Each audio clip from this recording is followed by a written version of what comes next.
Hello everyone, welcome back to our YouTube channel accounts आसान है। आशा करता हूं बच्चों आप सभी लोग बहुत अच्छे होंगे और मैं बता दूं कि मैं भी बहुत अच्छा हूं। तो बच्चों अभी तक हम लोगों ने 5 स्टेप मॉडल ऑफ पार्टनरशिप में, जब मैं बात कर रहा हूं एडमिशन ऑफ पार्टनर की, उसमें 2 स्टेप्स कवर कर लिए हैं। और वो क्या है बच्चों? सबसे पहले जब नया पार्टनर आता है तो जब प्रॉफिट शेयरिंग रेशियो रिवाइज होता है तो हमने वो निकालना सीखा, ठीक है। कॉन्सेप्ट भी सीखा, उसके क्वेश्चन भी करे। स्टेप 2 एडजस्टमेंट ऑफ गुडविल, जहां पे 6 टाइप के केसेस मैंने आपको बताए थे, वो भी हम लोगों ने कवर कर लिया है, कॉन्सेप्ट भी और क्वेश्चंस भी। बारी आ गई है स्टेप नंबर 3 की, जो बहुत बड़ा स्टेप नहीं है but again one of the most important step at the time of admission of a new partner. ठीक है, अब स्टेप 3 क्या बोलता है बच्चों? स्टेप 3 है कि जब भी एक नया पार्टनर फर्म में आता है, एक नया पार्टनर ज्वाइन करता है एग्जिस्टिंग फर्म को, तो जो ओल्ड पार्टनर्स होते हैं ना, वो ये चेक करते हैं कि उनकी बुक्स ऑफ अकाउंट्स में, यानी कि उनकी बैलेंस शीट में जो भी एसेट्स आ रहे हैं या जो भी लाइबिलिटी आ रही है आज की डेट में उनकी क्या वैल्यू है। कहने का मतलब, एक एग्जांपल समझते हैं। मान लो आपने और आपके फादर साहब ने आज से 5 साल पहले एक पार्टनरशिप फर्म स्टार्ट करी थी, ठीक है। आप और आपके फादर दोनों सीए हैं, ठीक है। एक सीए फर्म आप लोगों ने स्टार्ट की थी। अब हुआ क्या, हाल ही में आपके चाचा जी का बेटा भी चार्टर्ड अकाउंटेंट बन गया, ठीक है। अब आपके चाचा जी ने आपको अप्रोच किया कि मेरे बेटे को अपनी फर्म में रख लीजिए। 5 साल आपने और आपके फादर साहब ने कड़ी तपस्या करके, बहुत मेहनत करके सीए फर्म को स्क्रैच से बिल्ड करके ऊपर तक एक रेप्यूटेड फर्म बनाया, ठीक है ना। मार्केट में बहुत वैल्यू है आपकी सीए फर्म की। और अब आपका चाचा का बेटा 5 साल बाद एज अ सीए आ रहा है, ठीक है, और आपकी फर्म को ज्वाइन कर रहा है। और अब वो क्या होगा, फ्यूचर में होने वाले प्रॉफिट्स में भी हिस्सा लेगा। मान लीजिए वो 1/4 शेयर इन प्रॉफिट्स के लिए आ रहा है। अब एक बात बताओ, जब 5 साल पहले जब आपने फर्म स्टार्ट करी थी ना, आपने एक लैंड परचेज किया था, ठीक है।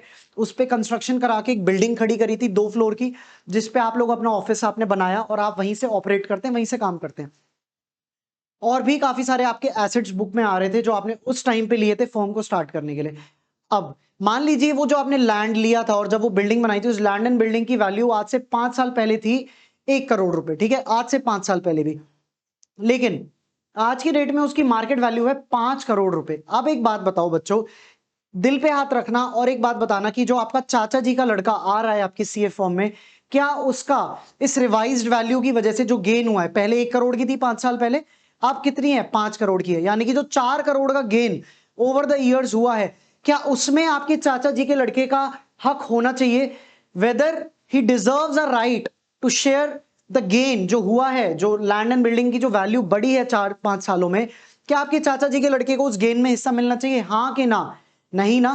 तो अगर आपका आंसर है नहीं, तो आप बिल्कुल सही सोच रहे हैं। क्यों? क्योंकि ये तो जो भी ट्रांजैक्शन हुई थी ओल्ड पार्टनर्स ने, ओल्ड पार्टनर्स से क्या मतलब है, आप और आपके फादर साहब, ठीक है। जब आपने ये सीए फर्म स्टार्ट करी थी 5 साल पहले, तब ये आप लोगों ने ये ट्रांजैक्शन करी थी, तब आपने लैंड खरीदा, बिल्डिंग खरीदी, ठीक है ना, या बिल्डिंग बनाई, जो भी केस है।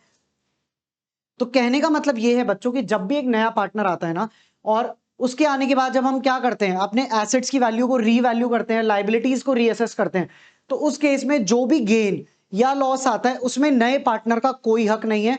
तो पार्टनर के आने पे जो भी गेन या लॉस होगा on revaluation and reassessment of liabilities जो ऑलरेडी बुक्स में चले आ रहे हैं, वो किस में बट जाएगा? वो बट जाएगा ओल्ड पार्टनर्स में। और किस रेशियो में बटेगा? In their old profit sharing ratio, ठीक है। इस एग्जांपल को आप याद रखना कि आप और आपके फादर साहब ने सीए फर्म स्टार्ट करी थी और आपका चाचा जी का लड़का आ रहा है सीए फर्म में, उससे आपको कभी भी दिक्कत नहीं आएगी। अब बताता हूं पॉइंट ऑफ एरर जहां पर बच्चे गलती करते हैं। पहली बात तो ये कि आपको लॉजिकली चीजों को समझना है। तो जब भी नया पार्टनर आ रहा है, उसका राइट नहीं है इस गेन में, ठीक है, या इस लॉस में। गेन भी हो सकता है, लॉस भी हो सकता है, कुछ भी हो सकता है, ठीक है। सारा राइट या सारा राइट या किसको बियर करना पड़ेगा? यहां से सागर एक कट होगा, ठीक है। तो आपको ये याद रखना है कि जो भी गेन या लॉस होता है वो बढ़ जाएगा ओल्ड पार्टनर्स में इन their old ratio. Sacrificing ratio में आप नहीं बांट सकते, क्योंकि नए पार्टनर का इस गेन या लॉस में तो कोई हक ही नहीं है, ठीक है। तो सैक्रिफाइसिंग रेशियो का तो सवाल ही पैदा नहीं होता। तो ओल्ड पार्टनर्स में बांट दो इन देयर ओल्ड रेशियो। अब सर, जो भी गेन होता है या लॉस होता है उसको बुक्स में कैसे रिकॉर्ड करना है? उसके लिए आपका पार्टनरशिप अकाउंटिंग में एक अकाउंट खुलता है जिसको बोलते हैं रीवैल्यूएशन अकाउंट, ठीक है। अभी रीवैल्यूएशन अकाउंट क्या भला है? पहली बात तो ये नॉमिनल नेचर का अकाउंट है। तो जब भी किसी टाइप का गेन होगा या फायदा होगा पार्टनरशिप फर्म को, तो ये अकाउंट क्या हो जाता है? क्रेडिट हो जाता है। ऑन दी अदर हैंड, जब भी पार्टनरशिप फर्म में कोई भी लॉस हो रहा है या किसी भी टाइप के नुकसान में है पार्टनर्स, उस केस में क्या होगा? उस केस में रीवैल्यूएशन अकाउंट डेबिट हो जाता है, ठीक है। अब मैंने आपको स्टार्ट ऑफ द लेक्चर में स्टार्ट ऑफ द लेक्चर में मैंने आपको एक कॉन्सेप्ट सिखाया था, एलिस का एक रूल, ठीक है, एसेट्स, लायबिलिटी, इनकम, कैपिटल और एक्सपेंसेस। ये रूल आपको जर्नल एंट्री डालते वक्त याद रखना है कि जब जब एसेट और एक्सपेंसेस बढ़ते हैं वो डेबिट होते हैं, और जब भी एसेट और एक्सपेंस कम होते हैं बुक्स में वो क्रेडिट होते हैं। और लायबिलिटी, इनकम और कैपिटल ये इन एसेट और एक्सपेंसेस के बिल्कुल ऑपोजिट चलते हैं, ठीक है। अब रीवैल्यूएशन अकाउंट नॉमिनल नेचर का अकाउंट है, गेन पे क्रेडिट होगा, लॉस पे डेबिट होगा। अब आप ही से क्या करूंगा, सारे केसेस कवर करा दूंगा और लॉजिकली आप बताते चलना कि मैं क्या एंट्री डालूं, ठीक है। अब मान लो बच्चों आपकी बुक्स में कोई एसेट था, ठीक है, जिसकी वैल्यू थी पहले 100, बट आज की रेट में वैल्यू हो गई है उसकी 120। जल्दी से बताओ गेन हुआ या लॉस हुआ। सर 100 का एसेट 120 का हो गया, गेन हो गया, कितने का गेन हो गया, 20 का। अब इसको रिकॉर्ड कैसे करूं, जल्दी से बताओ। एलिस रूल के हिसाब से जब एसेट बढ़ता है तो वो डेबिट होता है, तो मैं क्या करूंगा, एसेट डेबिट कितना 20 से, और क्योंकि रीवैल्यूएशन एक नॉमिनल नेचर का अकाउंट है तो जब जब फायदा होगा वो क्रेडिट हो जाएगा, ठीक है। दूसरा केस, ये एसेट 100 का था, ठीक है, यहां पे ही बना लेते हैं, चलो 100 का एसेट कितने का हो गया सर, 80 का हो गया, ठीक है। इस केस में क्या होगा, एंट्री उल्टी हो जाएगी, ठीक है। Revaluation account debit 22। अब एसेट की वैल्यू कम हो रही है, एलिस वाला रूल चेक करो, एसेट जब भी कम होता है क्या होता है, क्रेडिट होता है, ठीक है। कम हो रहा है, ये कम का साइन है, क्रेडिट, ठीक है। ये रूल आप याद रखो एलिस का, और लॉजिकली जर्नल एंट्री को समझो, कभी गलती नहीं होगी। अब फटाफट से स्क्रीनशॉट लो, मैं इस पार्ट को इरेज करता हूं और कुछ केसेस आपको यहीं बना के दिखाता हूं। चलो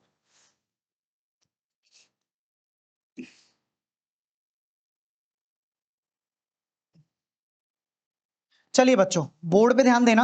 अब मान लो आपकी बुक्स में कोई लाइबिलिटी आ रही थी, ठीक है, आज से 1-2 साल पहले तक आपकी बुक्स में एक लाइबिलिटी चली आ रही थी 200 रुपए की। जब नया पार्टनर आया हमने अपनी लाइबिलिटीज को रीअसेस किया और हमें पता चला ये लाइबिलिटी रह गई सिर्फ 150 रुपए की, तो क्या मैं बोल सकता हूं मेरी लाइबिलिटी कम हो गई। एक दूसरा केस ले लेते हैं, जहां आपकी लाइबिलिटी आ रही थी पहले 500 रुपए की, बट वो बढ़ के कितनी हो गई, 600। अब जल्दी से बताओ एंट्री क्या डालूं, लाइबिलिटी मेरी कम हो रही है, जल्दी से देख के बताओ। एलिस रूल में जब भी लाइबिलिटी कम होती है क्या होती है सर, डेबिट होती है, हमें पता है। तो लाइबिलिटी डेबिट, लाइबिलिटी कम हो रही है तो फर्म को फायदा हो रहा है, फायदा हो रहा है तो रीवैल्यूएशन नॉमिनल नेचर का अकाउंट है, वो क्या हो जाएगा, क्रेडिट हो जाएगा। कितने से, जो भी डिफरेंशियल है, 200 का लाइबिलिटी 150 की रह गई, यानी कि 50 की लाइबिलिटी कम हो गई। तो उसी को मैंने क्या करा, लाइबिलिटी डेबिट टू रीवैल्यूएशन। दूसरा केस देख लेते हैं, 500 रुपए की लाइबिलिटी रीअसेस करने के बाद कितने की हो गई, 600 की, यानी कि 100 रुपए की लाइबिलिटी बढ़ गई बुक्स में। लाइबिलिटी बढ़ती है तो जल्दी से बताओ एलिस के रूल से क्या होता है, क्रेडिट होगी सर, ठीक है। और लाइबिलिटी बढ़ गई तो मेरे को नुकसान हो गया, नुकसान हो गया, लॉस सिचुएशन है तो रीवैल्यूएशन अकाउंट हमेशा क्या होता है, डेबिट होता है, टू लाइबिलिटी 100, ठीक है। फटाफट से इसका स्क्रीनशॉट लो और कमेंट सेक्शन में लिखो समझ में आया कि ना।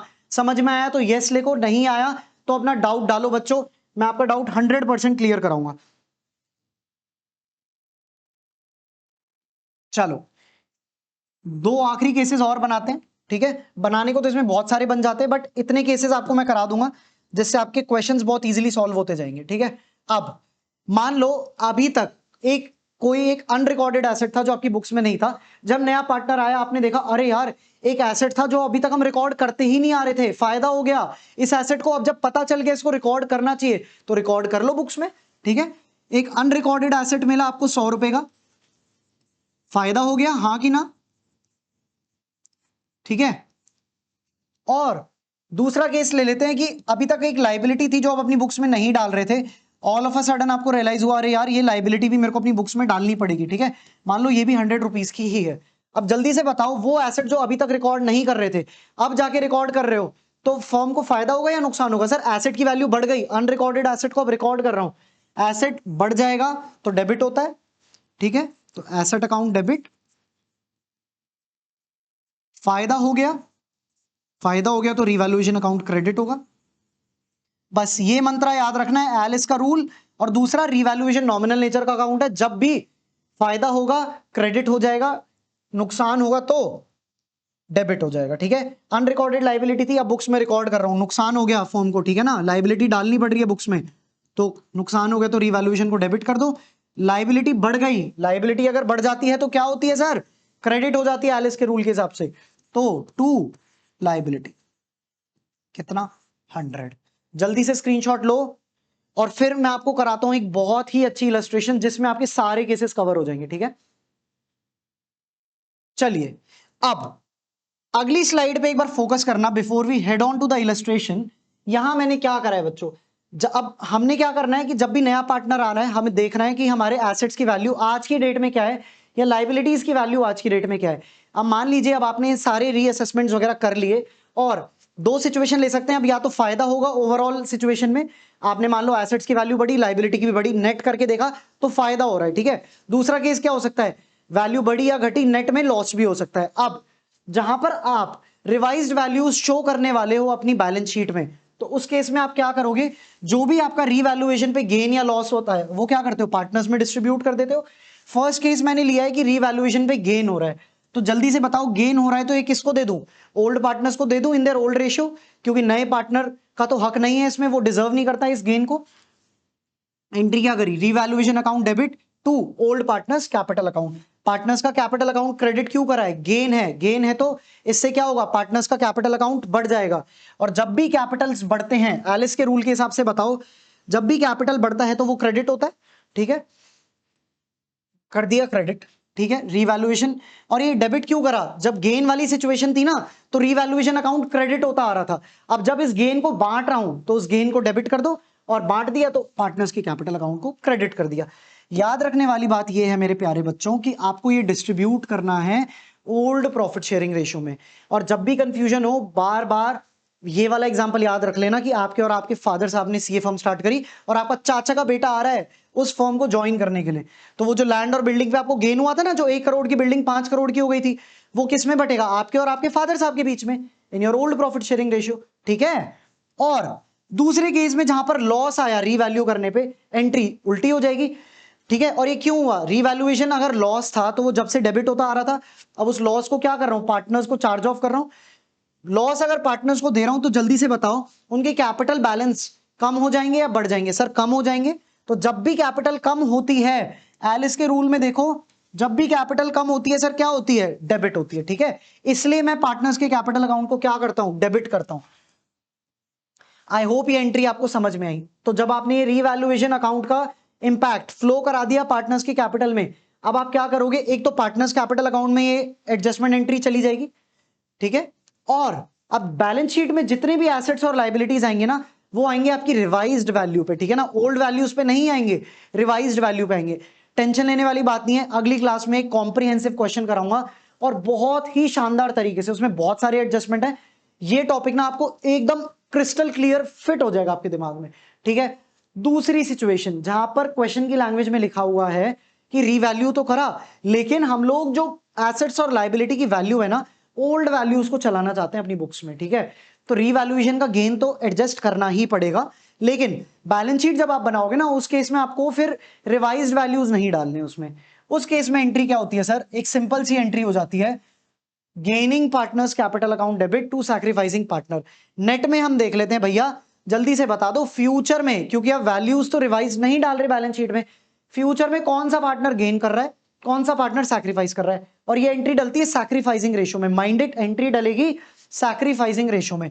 तो जो जो पार्टनर फायदे में होगा वो क्या करेगा, जो पार्टनर लॉस बियर कर रहा है उसको कॉम्पेंसेट करेगा, तो जो पार्टनर नुकसान में है फ्यूचर में उसके कैपिटल को क्या कर दूंगा, क्रेडिट कर दूंगा, और जो पार्टनर फायदे में है उसके कैपिटल को क्या करूंगा, डेबिट कर दूंगा, ठीक है। क्योंकि यहां पे गेनिंग पार्टनर क्या कर रहा है, एक तरीके से कॉम्पेंसेट कर रहा है सैक्रिफाइसिंग पार्टनर को, ठीक है। ये दो ही सिचुएशन बनती है बच्चों। अब आपको कराता हूं एक प्यारी सी इलस्ट्रेशन जहां पर आपका ये रीवैल्यूएशन की जर्नल एंट्री अच्छे से क्लियर हो जाएगी, ठीक है।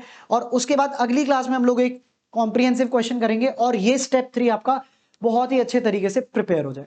चलिए बोर्ड पे फोकस करना बच्चों। इलस्ट्रेशन नंबर 41 आपकी टीएस ग्रेवाल का ही एक इलस्ट्रेशन है, ध्यान से देखना और बताते चलना, माइंड में सिर्फ एलिस वाला रूल याद रखना है। तो चलो एक काम करता हूं, दोबारा से आपके लिए यहां पे लिख देता हूं, ठीक है, जिससे आपको एंट्री करने में बहुत ईज मिलेगा एलिस, ठीक है ना। एसेट, लाइबिलिटी, इनकम, कैपिटल और एक्सपेंस। चलो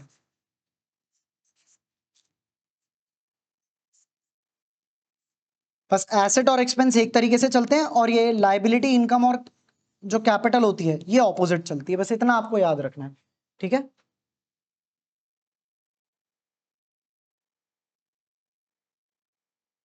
ये लो बच्चों,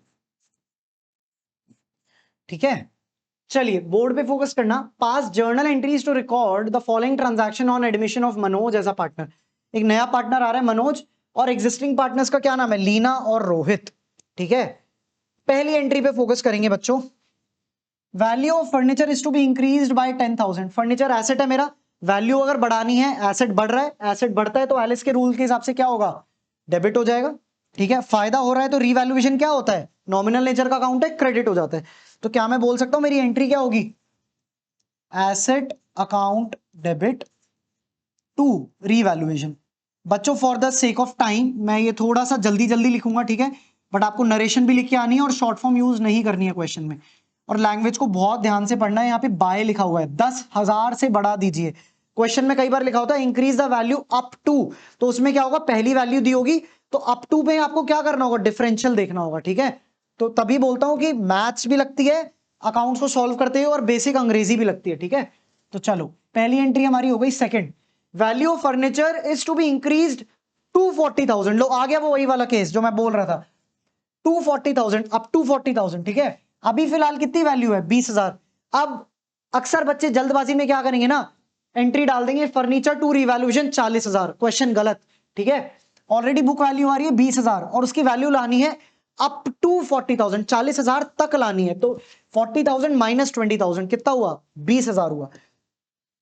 तो बच्चों क्वेश्चन को ना टाइम से पेपर सॉल्व तो करना है, लेकिन क्वेश्चन को जल्दबाजी में नहीं पढ़ना है, अदरवाइज आता हुआ क्वेश्चन बिगड़ जाएगा।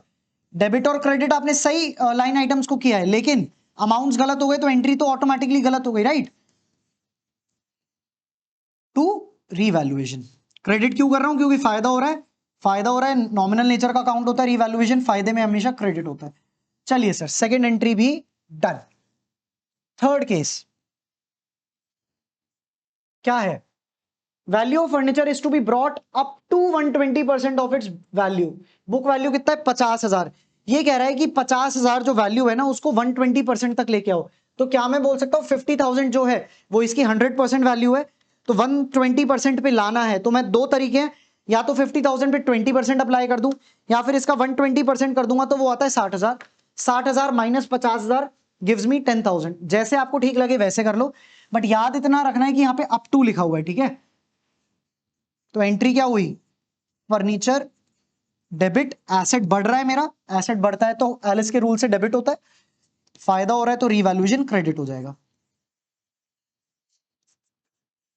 कितना आया, 10,000, क्योंकि अप टू 120% किया तो एसेट की वैल्यू कितनी हो गई, 50,000 से 60,000 हो गई, और मेरे को 120% तक लानी है।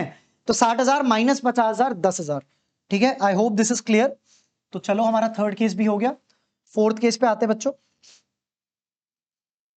हल्का सा जूम आउट करते हैं इसको और जल्दी से बताना आपको ये दिख रहा है या नहीं, दिखना चाहिए मेरे हिसाब से।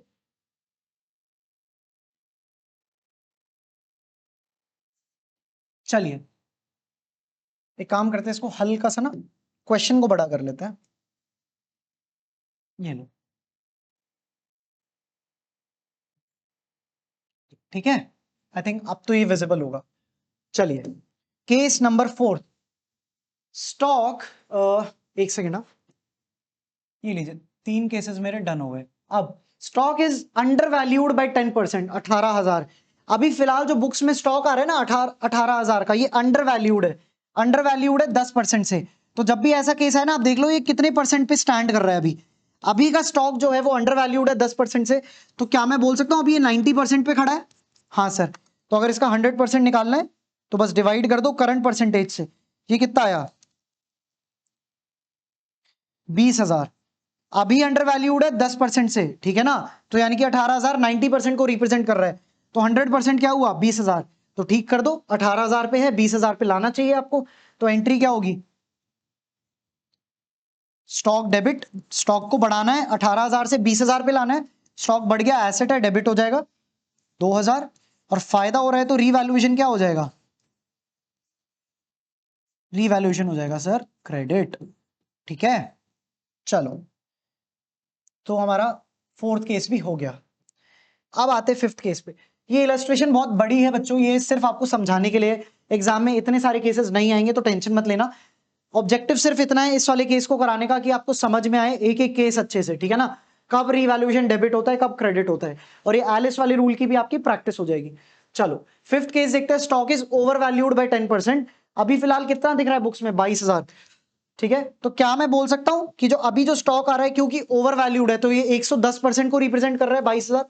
हाँ सर, 22,000 अगर 110% को रिप्रेजेंट कर रहा है तो 100% कितना हुआ, 100% हुआ 20,000। तो अभी 22,000 से मेरे को कितने पे लाना है, 20,000 पे। अभी बढ़ा हुआ है 10% से, 22 से 20 पे जाना है। जल्दी से बताओ क्या होगा, कम कर दूं 2,000 से स्टॉक को, एडजस्टमेंट एंट्री हो जाएगी। हाँ सर, अब स्टॉक को कम कर रहा हूं, एसेट कम हो रहा है, कम हो रहा है तो क्रेडिट होता है एसेट। ठीक है, और डेबिट क्या होगा सर, नुकसान हो रहा है इस केस में, नुकसान हो रहा है तो रीवैल्यूएशन को डेबिट कर दीजिए आप, और एसेट कम हो रहा है तो वो क्रेडिट हो जाएगा। 22,000 से मैं अपने एसेट को कितने पे ले आया, एसेट मतलब यहाँ पे स्टॉक की बात हो रही है, ठीक है, 22,000 से ले आया मैं 20,000 पे, तो 2,000 से अपने स्टॉक को मैंने कम कर दिया। ठीक है, चलिए फिफ्थ केस भी डन हो गया। सिक्स्थ केस पे आ जाओ बच्चों। Market value of computers is 25,000 और बुक वैल्यू कितनी है, 20,000। बैलेंस शीट में आने वाली वैल्यू है 20,000, लेकिन मार्केट में आज की डेट में इन कंप्यूटर की वैल्यू है 25,000। ठीक है, रीस्टेट कर दो, 5,000 से बढ़ा दो कंप्यूटर। लो सर, एसेट बढ़ेगा तो डेबिट होगा, कंप्यूटर्स डेबिट 5,000, फायदा हो गया मेरे को, रीवैल्यूएशन क्रेडिट हो जाएगा टू रीवैल्यूएशन 5,000। अब हर एक केस में ना आपको जर्नल एंट्री के नीचे नरेशन लिख के आनी है बच्चों, नहीं तो नंबर कट जाएंगे। ठीक है, मैं तो in the interest of time narration नहीं लिख रहा हूं, बट आपको लिख के आने पेपर में।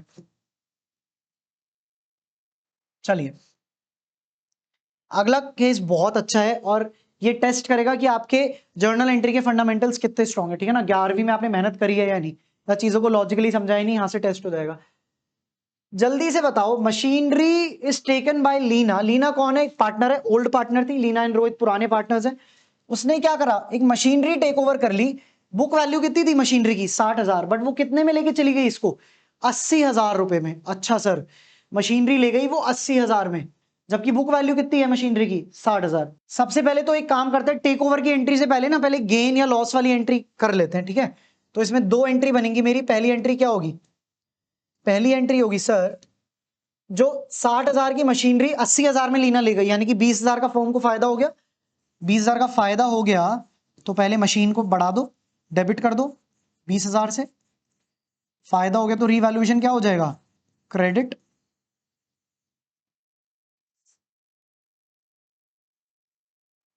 ठीक है, सेकंड एंट्री बताओ क्या होगी, जल्दी से बताओ। लीना ने टेक ओवर कर ली 60,000 की मशीनरी 80,000 में। अब लीना अगर ले गई तो फ्री में तो लेके नहीं जाएगी मशीनरी, उसके बदले में कैश तो दे नहीं रही। फॉर्म ने बोला ऐसे कैसे, हम अपनी बुक्स में ना एक नोशनल एसेट खड़ा कर देते हैं, उससे क्या होगा, उसी की कैपिटल से चार्ज कर लेते हैं। अगर लीना की कैपिटल से चार्ज करेंगे तो उसका कैपिटल बैलेंस कम हो जाएगा। फॉर्म ने एक रिकवरी के लिए एक एसेट बना लिया अपनी बुक्स में, क्या, लीना का कैपिटल अकाउंट, जो फ्यूचर में उससे रिकवर कर लेंगे। ठीक है, तो अब जल्दी से बताओ ये केस नंबर क्या है मेरा, ये है लीना वाला 7th। पहली एंट्री हम वहां कर चुके हैं जहां पर हमने गेन को एडजस्ट कर लिया। सेकंड एंट्री क्या होगी, लीना की कैपिटल अकाउंट को मैं क्या करूं, डेबिट कर दूं, क्योंकि फर्म फ्यूचर में रिकवर कर लेगा, एक नोशनल एसेट बन गया जिससे उसे कैपिटल बैलेंस कम हो जाएगा, तो डेबिट हो गया। कितने में लेके गई है लीना, 80,000 में, माइंडेड। ठीक है, और मशीनरी चली गई बुक से।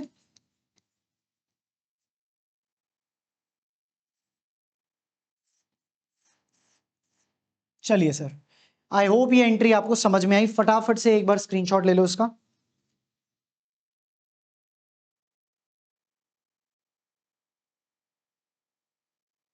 ठीक है, चलिए बच्चों, अब एक और बहुत ही बढ़िया केस, ठीक है ना, 8th केस बहुत ही अच्छा है, ध्यान से देखना।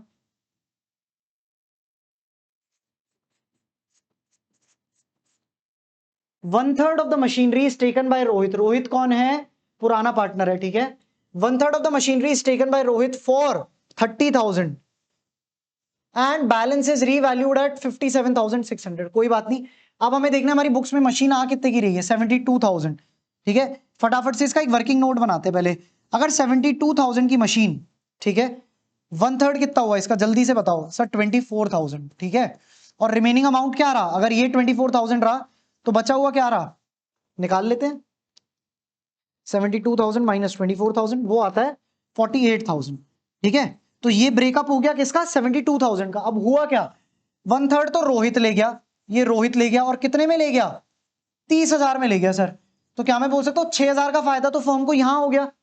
और ये जो बचा हुआ 2/3 पोर्शन है ना 48,000, इसकी वैल्यू कितनी रह गई, मतलब कितनी हो गई मार्केट में, 57,600। अरे सर ये तो डबल फायदा हो गया। 1/3 मशीन रोहित लेके गया, वो भी हायर वैल्यू पे, और जो अमाउंट बच गया मशीन का, आज उसकी मार्केट वैल्यू भी बढ़ गई, ठीक है। तो नेट में बताओ कितना फायदा हुआ फर्म को। पहला तो जो 24,000 की मशीनरी 30,000 की लेके गया है, 6,000 का वहां फायदा हुआ, और 48,000 की मशीनरी कितने की हो गई, 57,600 की। तो 9,600 का फायदा यहां हुआ, 9,600 का फायदा इधर, और 6,000 का फायदा इधर। तो नेट में 15,600 का फायदा हो गया रीवैल्यूएशन का, ठीक है। तो इसकी एक एंट्री रिकॉर्ड कर लेता हूं। तो पहली एंट्री क्या होगी इस केस में, क्या लेके गए, मशीनरी। अब मशीन की वैल्यू बढ़ गई है 15,600 से। जल्दबाजी नहीं करनी है बच्चों, ठीक है ना। As your guide, as your mentor, अगर मैं इतने अच्छे से वर्किंग नोट बना के सॉल्व कर रहा हूं तो मैं नहीं एक्सपेक्ट करता कि आप जल्दबाजी में करो, ठीक है ना। टेक योर टाइम, अच्छे से कॉन्सेप्ट्स को बिल्ड करो, वर्किंग नोट बनाओ, और फिर देखो कि फाइनल इंपैक्ट क्या आ रहा है एंट्री का। 15,600 टू फायदा हो गया, रिवैल्यूएशन को क्या करूं, क्रेडिट कर देते। क्या एंट्री मेरी यहां पे खत्म हो गई, नहीं सर, ये तो आपने गेन का इंपैक्ट एडजस्ट किया, ये भी तो डालो। जो रोहित कैपिटल क्या बोलते हैं, रोहित ले गया इस मशीन को, रोहित अगर ले गया फर्म फ्री में तो देगी नहीं, फ्यूचर में रिकवर कर लेगी रोहित के कैपिटल अकाउंट से। जिस टाइम उसका कैपिटल अकाउंट कम हो जाएगा तो फिलहाल अपनी बुक्स में एक नोशनल एसेट बना लेगी कि फ्यूचर में रिकवरी कर लूंगी रोहित के कैपिटल अकाउंट से।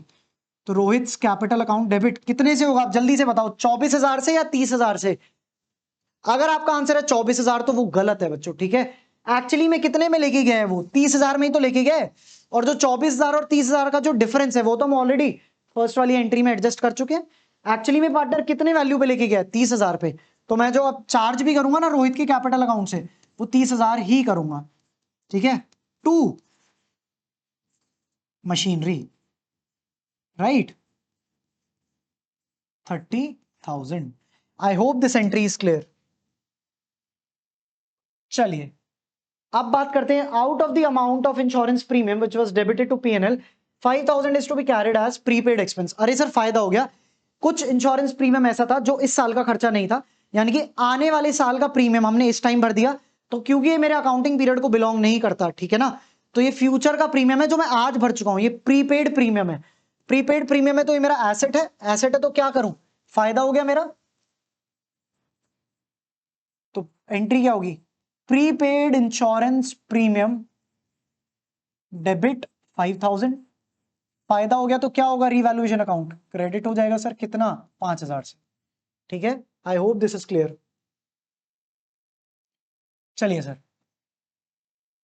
10th case, expenses on revaluation of ₹5,000 are paid by Leena, ठीक है। लीना ने क्या करा, कुछ रीवैल्यूएशन के टाइम पे खर्चे होने थे जो लीना ने पे कर दिए। आइडियली ये खर्चे क्या लीना को पे करने थे, क्वेश्चन में नहीं दिया हो तो मानेंगे लीना को पे नहीं करने थे, ठीक है। अब जब लीना ने पे कर दिया, उसको पे नहीं करने थे, तो फर्म क्या करेगी, फ्यूचर में लीना को ये पैसा वापस करना होगा, तो लाइबिलिटी बना लेगी अपनी बुक्स में, ठीक है। किसकी, लीना के लिए, लीना की एक लाइबिलिटी खड़ी हो जाएगी बुक्स में। कहां करें, सारा स्पेस तो हमने यूज कर लिया। एक काम करते हैं, चले यहां ऐड कर लेते हैं टैब और, ठीक है। चलिए फटाफट से बताओ वो कौन सा केस है, आई थिंक वो सेकंड लास्ट केस है। 10th वाले केस पे हम पहुंच चुके हैं। तो एंट्री क्या होगी, फ्यूचर में ये पैसा देना पड़ेगा लीना को, अभी तो लीना ने पे कर दिया एक्सपेंसेस ऑन रीवैल्यूएशन, तो मैंने क्या करा, एक लायबिलिटी खड़ी कर ली लीना के कैपिटल अकाउंट के नाम से। आई होप दिस इज क्लियर। और फ्यूचर में क्योंकि ये पैसा देना है, अभी फर्म के लिए नुकसान है, तो रीवैल्यूएशन क्या होगा, डेबिट हो जाएगा। जल्दी से बताओ अमाउंट कितना है, 5,000।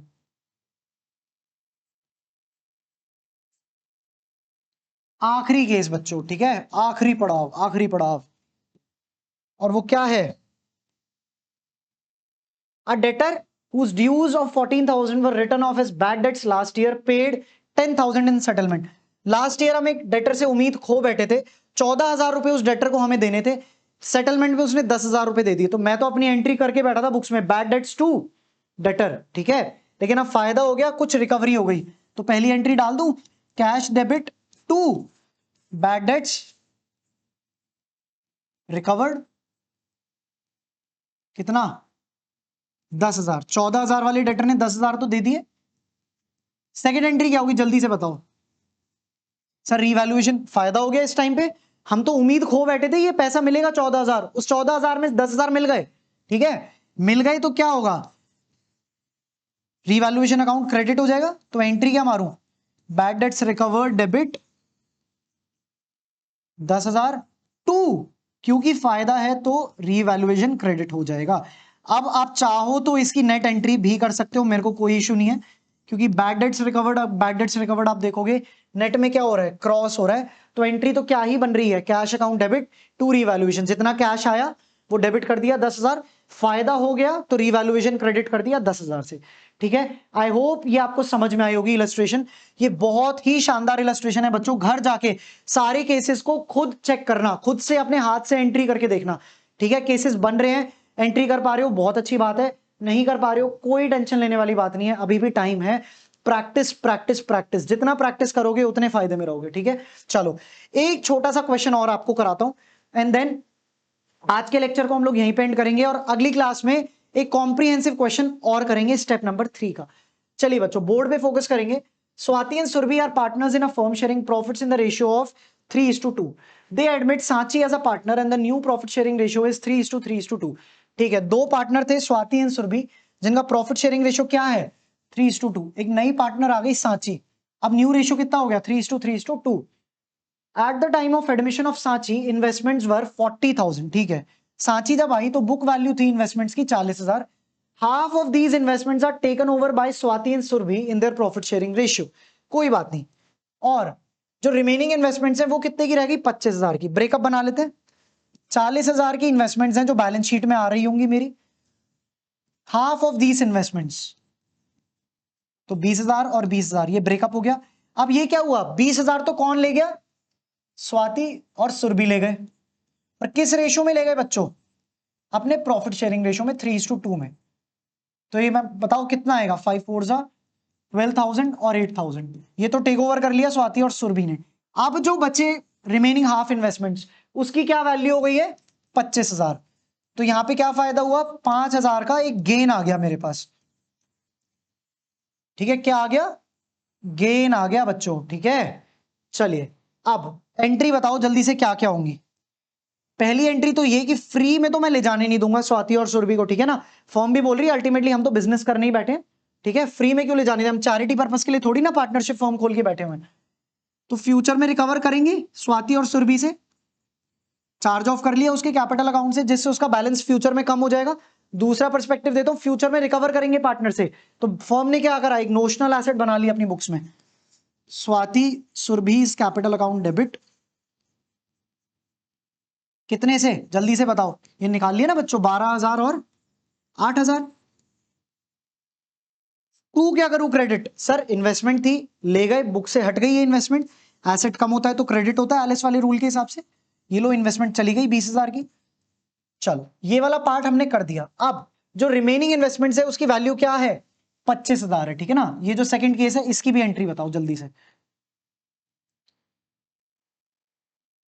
सेकंड केस में एंट्री होगी investments debit to revaluation, value बढ़ गई इन्वेस्टमेंट्स की, 20,000 की इन्वेस्टमेंट 25,000 की हो गई, ठीक है, 5,000 से इन्वेस्टमेंट बढ़ गई, तो जब भी रीवैल्यूएशन क्रेडिट होता है यानी कि फर्म का फायदा है, ठीक है। आई होप ये एंट्री आपको समझ में आई होगी बच्चों। तो आज का लेक्चर हम लोग यहीं पे एंड करते हैं, ठीक है, अगले वाले लेक्चर में डिस्कस करते हैं एक कॉम्प्रिहेंसिव क्वेश्चन। टिल देन घर जाके अच्छे से प्रिपेयर करो, एंट्रीज खुद से लिख के प्रैक्टिस करो, ठीक है। Okay, I will see you super soon in the next lecture with a comprehensive question. Till then take care, bye bye, जय श्री राम।